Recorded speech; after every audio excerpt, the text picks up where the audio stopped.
I've been getting a lot of curiosity lately about my hair specifically. So instead of answering that in random pieces or in random places, I wanted to put it all in one place. Over the years, I've experienced different phases with my hair, from learning how to do it myself, experimenting with different styles, different products, rebuilding my hair after severe damage, losing my hair in ways that were both in and out of my control, and also learning what hair can teach us about the body, our habits, healing, and patience. Because my hair journey is a big part of why I teach the way I do now versus how I did years ago. And if one thing I've learned is this: you can't fully understand your hair until you understand your body. So if you're new here, my name is Kendra. I'm the founder of 180 Hair, and I help women over the age of 40 understand their hair by first understanding their body so they can stop guessing, stop wasting time, stop wasting money, and start seeing real results. Now, I have always loved hair. Growing up, I had to learn how to do my hair on my own because I didn't always have the resources to get it done by someone else or to get it done professionally. So what started out as like a necessity turned into something that I genuinely enjoyed doing. I was doing friends' hair for free. Then I started doing braids in my kitchen, and I really liked braids. That was kind of the thing that I really got into, was doing braids, especially for other people. And then over time, of course, I got more confident in doing my own hair or experimenting in my own hair too. And I loved trying different styles. I really got heavy into hair extensions, long hair, short, braids, you name it, wigs. I could do all of it. And I got really good at making it look natural. And at that time, I wasn't really thinking deeply about hair health. I was focused more on what looked good, what worked, and how to create the result that I wanted. I just love the versatility of hair extensions and still do to this day, full transparency. But looking back, that phase taught me something very important. And it's that you can learn how to make your hair look good long before you learn how to truly support your hair. Now, because of my love for hair, a lifelong dream of mine was to open a hair salon. Opening the salon changed a lot for me. Up to that point, my hair had been personal. It was something that I loved to do, but having a salon gave me a different kind of exposure. It expanded what I was able to see in other women. Now, I wasn't a stylist behind the chair. I just wanted to be the owner, but I still had a front row seat to the women in their hair stories. I watched the women come in regularly to get their hair done. I saw the routines, I saw the concerns, I saw the maintenance, the hopes, right? The frustration that came along with it, all of the wonderful transformations. Because I wanted to add a little extra income to my business, I started selling hair extensions, something that I also knew a lot about. And I did that for a few years.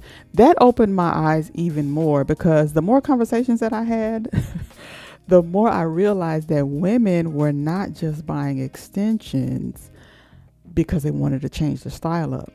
A lot of them were buying extensions because they were hiding what was going on with their real hair. They were dealing with things like thinning, breakage, damaged hair, confusion, alopecia that they really hadn't been diagnosed for, but they thought they had that. Many of them didn't know what to use. The products that they were picking up from like the beauty supply store and things like that were really just not helping them in the way that they hoped. And underneath the style choices, I could see their discouragement. And that's the thing that stayed with me. It saddened me to see how many women were trying things over and over and over and spending more money and putting in more effort and not getting the results that they wanted. They had access to products, they had access to services, they were doing what they thought they were supposed to do, but just seeing the same problems keep coming back. And that taught me something very important, that having access does not always equal results. And it made me start paying closer attention, not just to styles or products, but to patterns. My love for hair deepened during that time. That was before I start getting into my hair stuff, I had to give you a little bit of backstory because that is part of my hair story.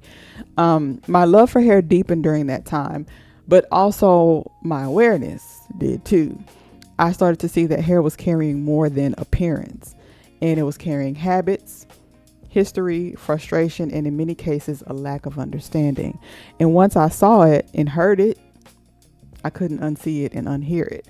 And that's why I have such a deep connection with women and the emotional stress that hair loss can cause, because I've seen it firsthand for years. I felt it. I felt helpless, like I wanted to help these women, because many of them were younger women that were just coming in to get their extensions or getting their hair done, and they were fine. But many of my customers were older women, over the age of 40. And I know that was for a reason. That was divine alignment, right? Because those are still the very women that I help to this day.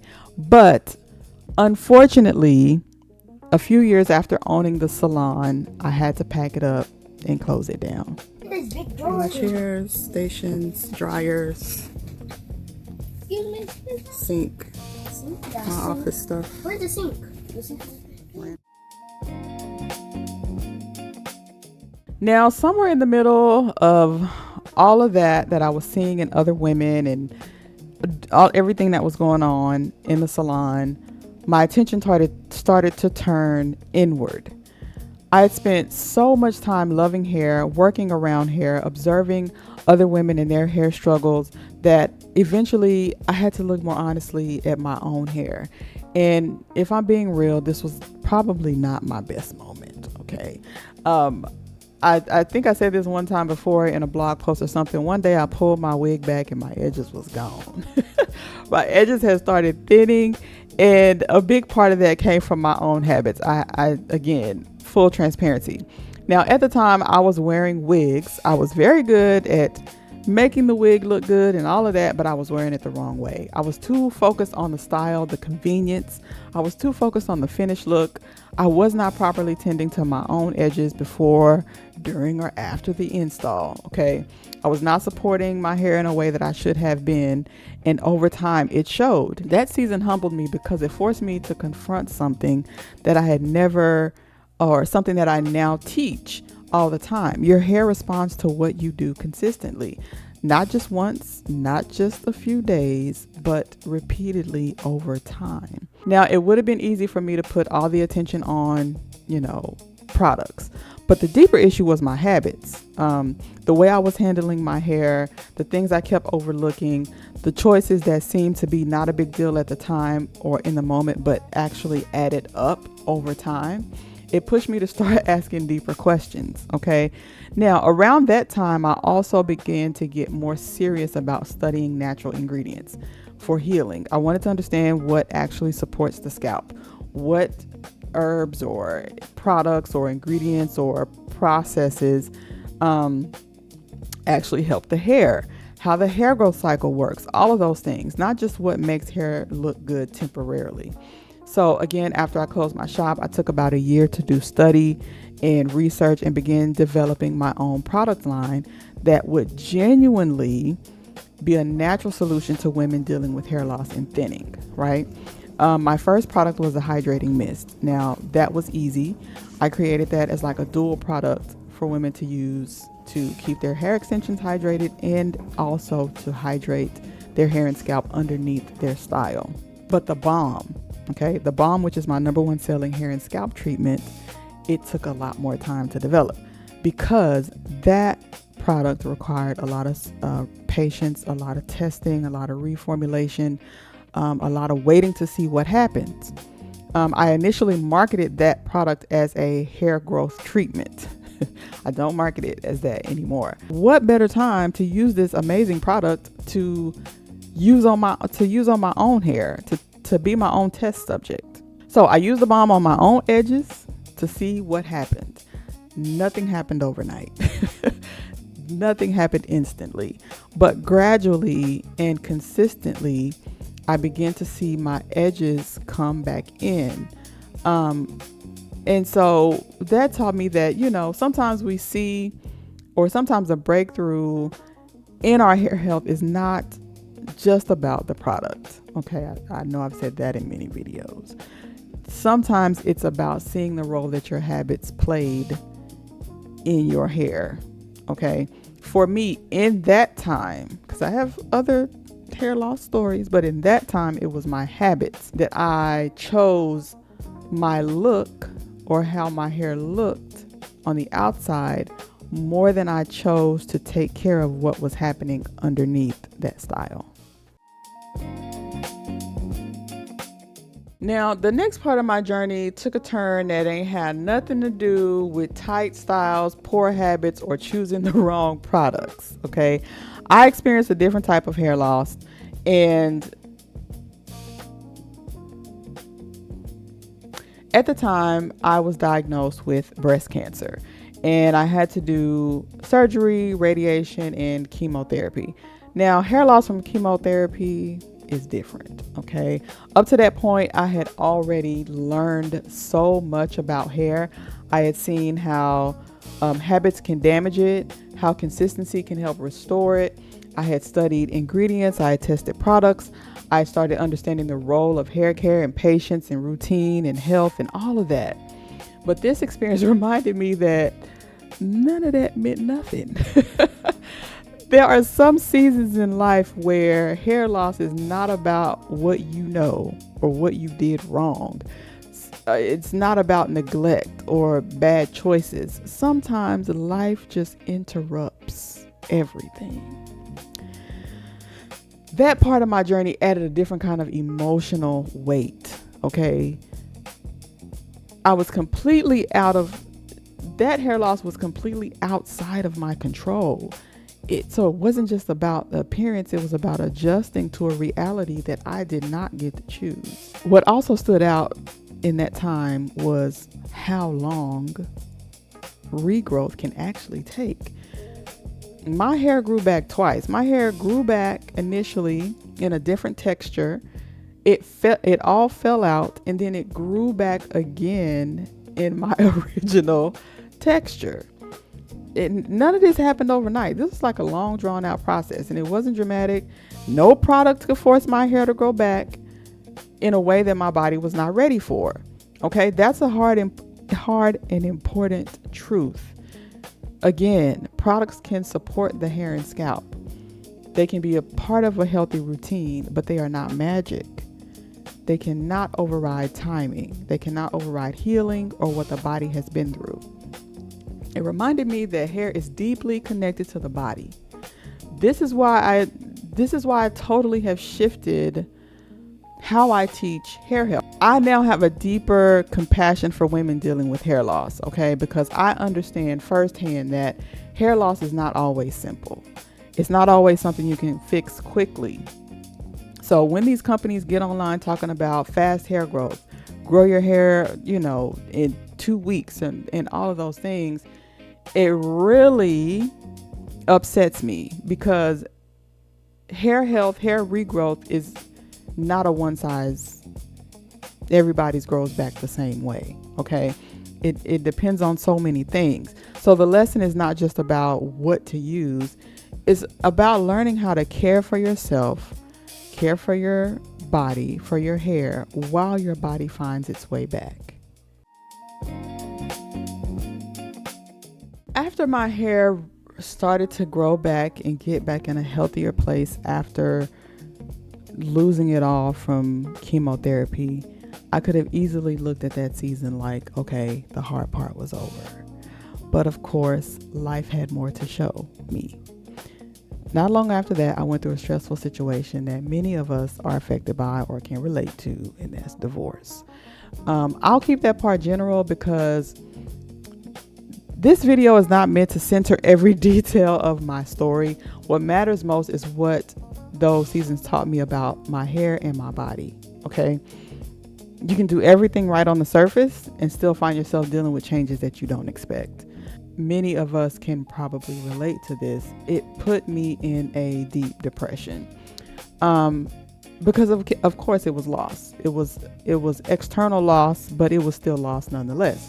Depression was a major turning point for me.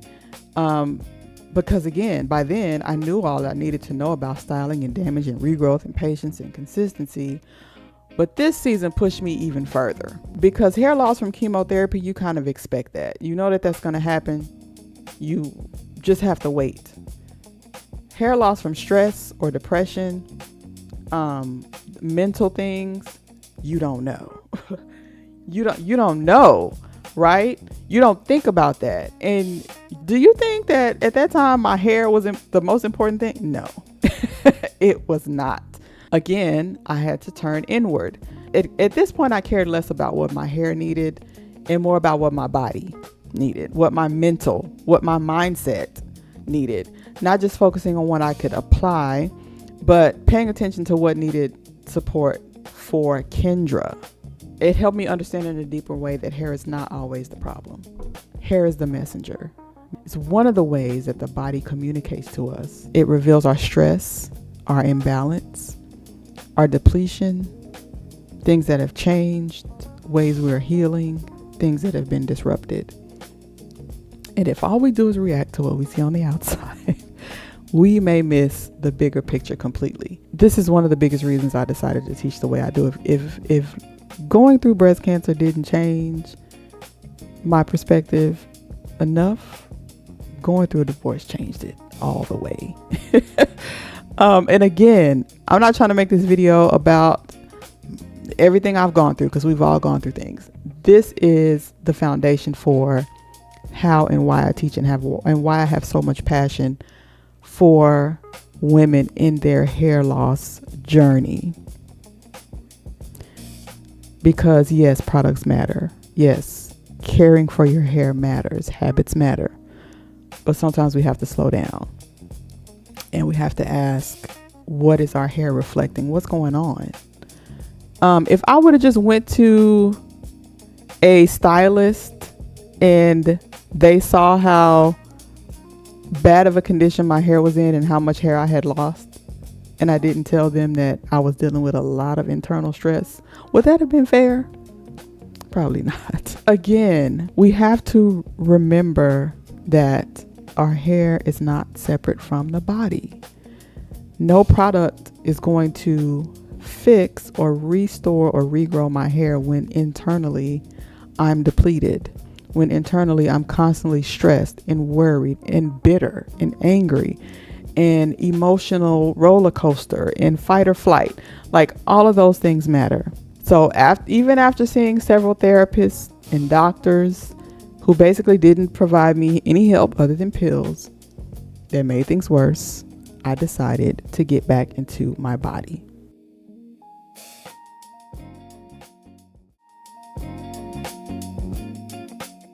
Now, there was a time when I was showing my real hair more openly, especially during the time when my hair was growing back after going through chemo and recovering from the depression and all of that.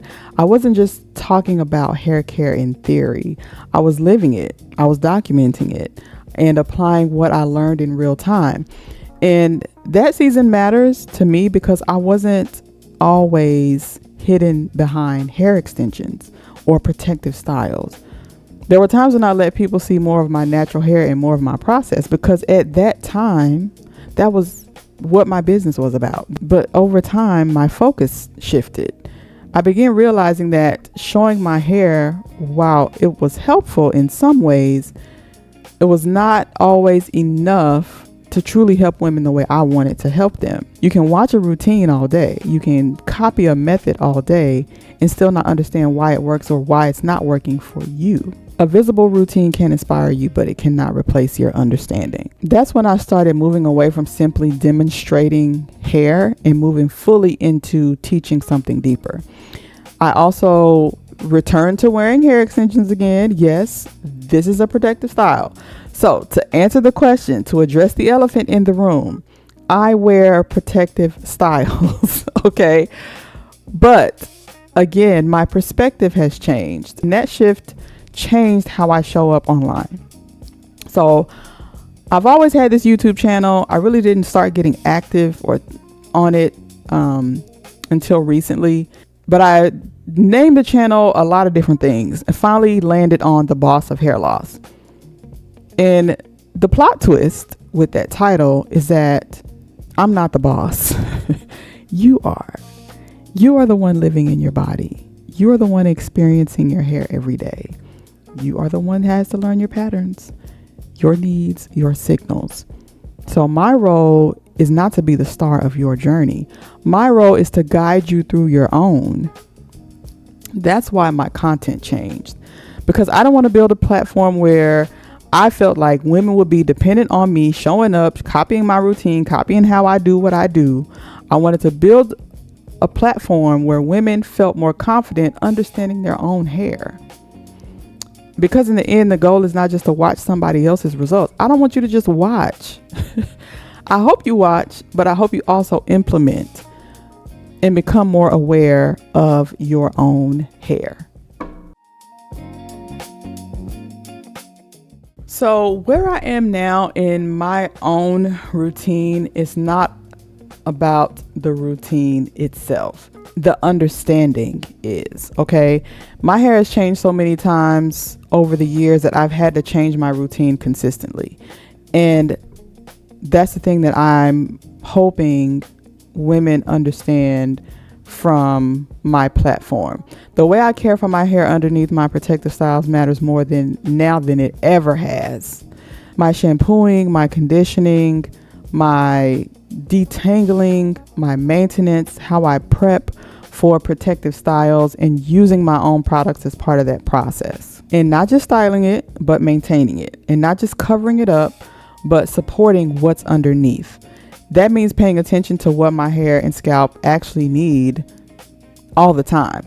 And for me, that is cleansing based on what my scalp needs, focusing on moisture based on my own porosity and how my hair absorbs and retains water, choosing products and techniques that support my strand structure, and staying consistent with the kind of hair the kind of care that protects both the growth and maintenance over time. Okay.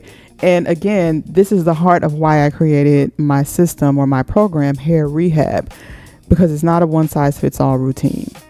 It's not a do exactly what Kendra does. It's not copying somebody else's product lineup and hoping for the same result. The goal is to help you understand and build your own routine based on principles. Someone commented and said, "How do we know that your teachings have worked for you?" I'm showing you the evidence, because that's what creates real confidence, not dependence on an influencer, not chasing somebody else's results, but learning how to recognize what your hair is asking for and knowing how to respond in a way that makes sense for you. Now, I have always been transparent about wearing protective styles. I have never, ever came on here and pretended that I don't. But I also know that I'm not a traditional hair influencer, and that's intentional. I'm not getting on here showing my wash day routine and all of that stuff, because that is not the level that I want to be at. I want to go deeper. Okay. And my role is to help you understand the structure behind healthy hair so you can apply it to your own journey with clarity. And so, yes, I understand people want to see that structure has worked for me too, and that's fair. My story, though, and my process do go together. I didn't just make this up out of thin air. The bigger lesson is why it worked, what it was supporting, and how those same principles can help another woman build a routine that's actually for her. Now, I did not share this video to center myself as the main character in this work. Okay. I know that creating this video, which I was very apprehensive to do, I knew that creating this video would not or will not please or satisfy everybody's curiosity. And I'm okay with that. I've still grown my business to support me in ways that I never imagined. I share this video because context matters. And my relationship with hair has been shaped by love, creativity, trial and error, business, observation, loss, regrowth, healing, hard-earned understanding. I've been doing this over a decade, okay? And I have seen hair from many angles. I've seen what habits can do. I've seen what life can do, and patience, okay, and lack of it. And through all of that, one truth kept becoming very clear. Hair is really just hair. It can reflect how we care for ourselves. It can reflect what we repeat. It can reflect what the body has been through. And sometimes it can even reveal things that we would have otherwise missed. Understanding your hair requires a deeper kind of attention. Okay. Now, if that is not something that you are interested in, if you think that this channel is not for you, I bless you. On to the next channel. Okay. Let me tell you, I have been again doing this for a long time. So I've seen a lot of negative comments. Okay. Like you can't trigger me anymore. I've grown emotionally through that. And so a lot of the comments that I see, I know they're coming from a mean place. And some of the ones I see, I know they're just coming from a curiosity. And either way, I respect it, right? I respect anytime somebody asks me a question. That's why I try to, when you ask questions, I try to answer them immediately. So if my story does anything, I hope that it reminds you that you don't need to know everything overnight. You don't need to copy someone else's journey to make progress in your own. And you are not powerless just because your hair has changed. Understanding your hair is not a luxury. It is your power. And my role in it is simple: to help you recognize what you are seeing, understand what it might mean, and respond in a way that makes sense for you. Now, if you have been looking for a place to start, this is your reminder that the journey is not just about getting your hair back, but learning how to listen to your hair differently. If you are interested in my program, Hair Rehab, it's a 5-step system that I created to help you understand your hair. And I will leave the link to that below. No pressure. It's free to get in. You just have to sign up via email. If you are willing to be patient in your own journey, then you will see success. So again, I thank you all so much for watching, and I will see you in the next one.